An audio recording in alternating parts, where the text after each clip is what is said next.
Hello guys, welcome to my YouTube channel. आज इस video में हम लोग बात करने वाले हैं मोबाइल क्रेन के बारे में कि मोबाइल क्रेन क्या होता है, मोबाइल क्रेन में कौन कौन से हैजार्ड्स होते हैं और मोबाइल क्रेन को जब भी हम लोग ऑपरेट कर रहे हैं साइट पे तो हमें कौन कौन से कंट्रोल मेजर्स को जो है कि अपनाना चाहिए।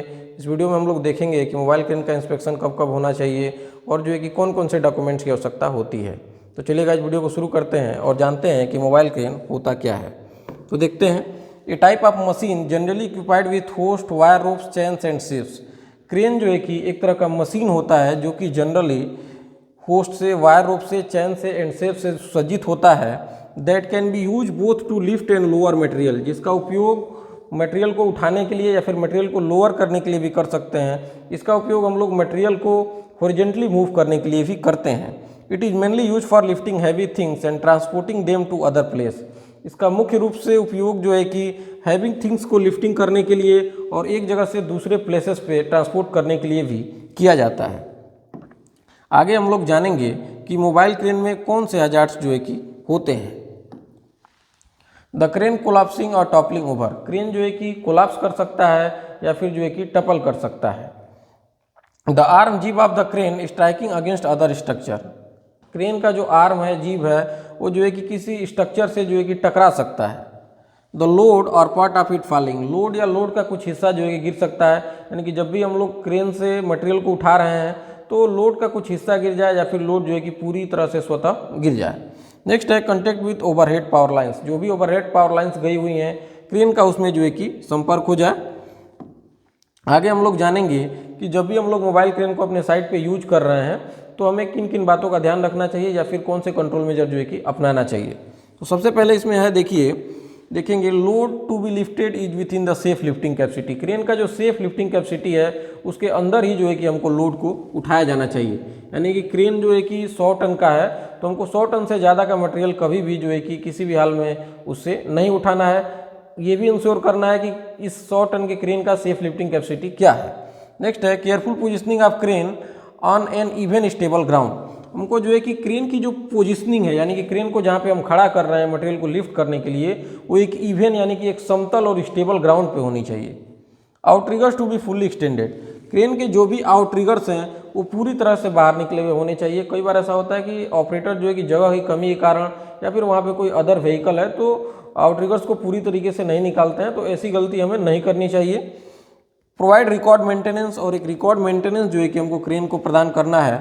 Restrict the use of crane to trained and competent operators only. Crane को जो है कि जो सिर्फ ट्रेन्ड एंड कम्पेटेंट ऑपरेटर्स हैं उन्हें ही चलाने की, उन्हें ही ऑपरेट करने की अनुमति दी जानी चाहिए। Provide proper supervision and competent rigger and banksman. हमको जो है कि प्रॉपर सुपरविजन एक दी जानी चाहिए। क्रेन जब भी ऑपरेट हो रहा है तो एक कम्पेटेंट ट्रिगर दिया जाना चाहिए और बैंक्समैन जो है कि दिए जाने चाहिए।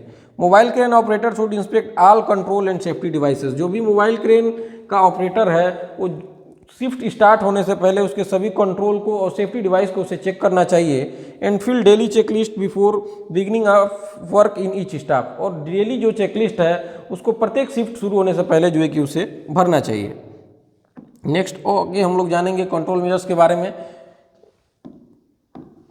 Ensure a supervisor is present on site at all time when crane are in operation.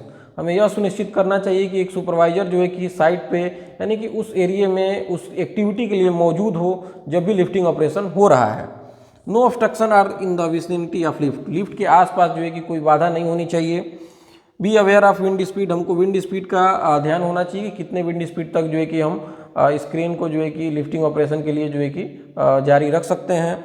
Use appropriate PP. और हमें जो है कि जो भी उपयुक्त सुटेबल पीपी है वो सभी लोग, जो लोग भी क्रेन के लिफ्टिंग शिफ्टिंग एक्टिविटी में इन्वॉल्व हैं, उन्हें जो है कि उपयोग करना चाहिए।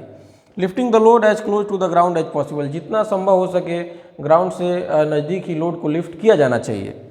Provide suitable sign board. हमको जो है कि एक सूटेबल साइन बोर्ड जो है कि प्रदान करना चाहिए और एरिया को बैरिकेड करना चाहिए ताकि जो भी नेसेसरी लोग हैं वही उसमें इन्वॉल्व रहें और जो अननेसेसरी लोग हैं वो बैरिकेशन के अंदर जो है कि न आए। नेक्स्ट है SLI। क्रेन में जो है कि SLI फिट होना चाहिए और SLI जो है कि काम करता हुआ होना चाहिए। SLI का मतलब होता है सेफ लोड इंडिकेटर। यह एक ऐसा सिस्टम होता है जो कि क्रेन जब भी ओवरलोड होता है तो उसके जो अनसेफ ऑपरेशंस होते हैं उनको कट कर देता है। नेक्स्ट हम लोग जानेंगे कि क्रेन में जो है कि हमको कौन कौन से डॉक्यूमेंट्स की आवश्यकता पड़ती है। इसमें देखिए सबसे पहले हमारे पास एक टीपीसी होना चाहिए, थर्ड पार्टी सर्टिफिकेट। जब तक थर्ड पार्टी सर्टिफिकेट नहीं होगा तब तक हम क्रेन को यूज में नहीं लेंगे। उसके बाद क्रेन का इंश्योरेंस होना चाहिए, प्लांट में आने के लिए गेट पास होना चाहिए और एक डेली चेकलिस्ट भी होना चाहिए।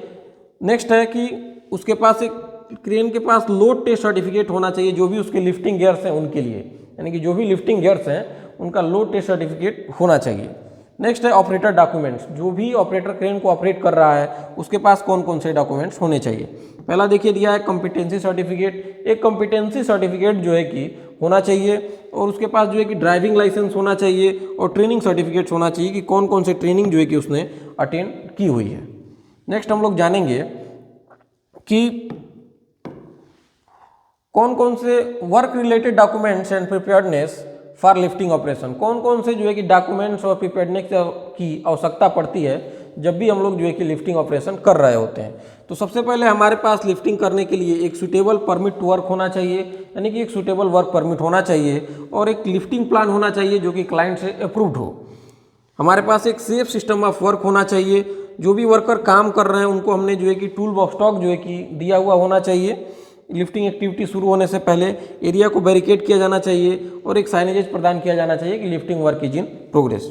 आगे हम लोग जानेंगे कि जो भी लिफ्टिंग एसेसरीज हैं उनमें जो है कि हमको क्या क्या चीज़ें कंसीडर करना चाहिए। देखिए जो भी सर्टिफाइड एंड टेस्टेड, जो भी हमारे लिफ्टिंग एसेसरीज हैं वो सर्टिफाइड एंड टेस्टेड होना चाहिए। टीपीसी से उनको भी सर्टिफाइड किया जाता है, थर्ड पार्टी से। सेफ वर्किंग लोड जो है कि उस पर अंकित होता है और जो भी उसके SWL हैं उसको हमको एक्सीड नहीं करनी चाहिए। No repair on the accessories, कोई भी एसेसरीज है उसमें हमको कोई भी रिपेयर जो है कि नहीं करनी चाहिए, उसको जो है कि डिस्कार्डेड कर देना चाहिए अगर उसमें कोई भी प्रॉब्लम आ रही है तो। Not use for purpose not intended, अगर किसी भी पर्पज के लिए, जिस पर्पज के लिए जो इक्विपमेंट बना हुआ है या जो एसेसरीज बना हुआ है उसी का उपयोग उसी काम के लिए किया जाना चाहिए, किसी अन्य काम के लिए नहीं करना चाहिए। प्रोवाइड एप्रोप्रिएट स्टोरेज, हमको पर्याप्त मात्रा में जो है कि भंडारण जो है कि प्रदान करना चाहिए ताकि हमारे जो भी लिफ्टिंग एसेसरीज हैं वो अच्छे से जो है कि स्टोर हो सकें। नेक्स्ट है inspection and dull period to use every 12 months where it is not use to carry people, प्रत्येक 12 महीने पे जो है कि इंस्पेक्शन होना चाहिए अगर ये लोगों को उठाने के लिए नहीं बना है। Every 6 month where it is use to carry people, अगर और लिफ्टिंग जो भी एसेसरीज हैं प्रत्येक 6 महीने पे उनका इंस्पेक्शन होना चाहिए अगर ये लोगों को उठाने के लिए, लोगों को कैरी करने के लिए इसका उपयोग जो है कि किया जा रहा है। नेक्स्ट हम लोग जानेंगे कि क्रेन का इंस्पेक्शन जो है कि कब कब होना चाहिए। चलिए गाइस जानते हैं हम लोग क्रेन का इंस्पेक्शन कब कब होना चाहिए। Before using for the first time, जब भी हम क्रेन को फर्स्ट टाइम यूज करने जा रहे हैं, यानी कि क्रेन हम लोगों ने खरीद के लाया, कंपनी आपकी खरीद के लाई और फर्स्ट टाइम यूज करने जा रही है तो भी क्रेन का जो एक इंस्पेक्शन होगा। Once in a 12 months by a third party competent person, एक थर्ड पार्टी कंपेटेंट पर्सन के द्वारा जो है कि प्रत्येक 12 महीने में क्रेन का इंस्पेक्शन होगा।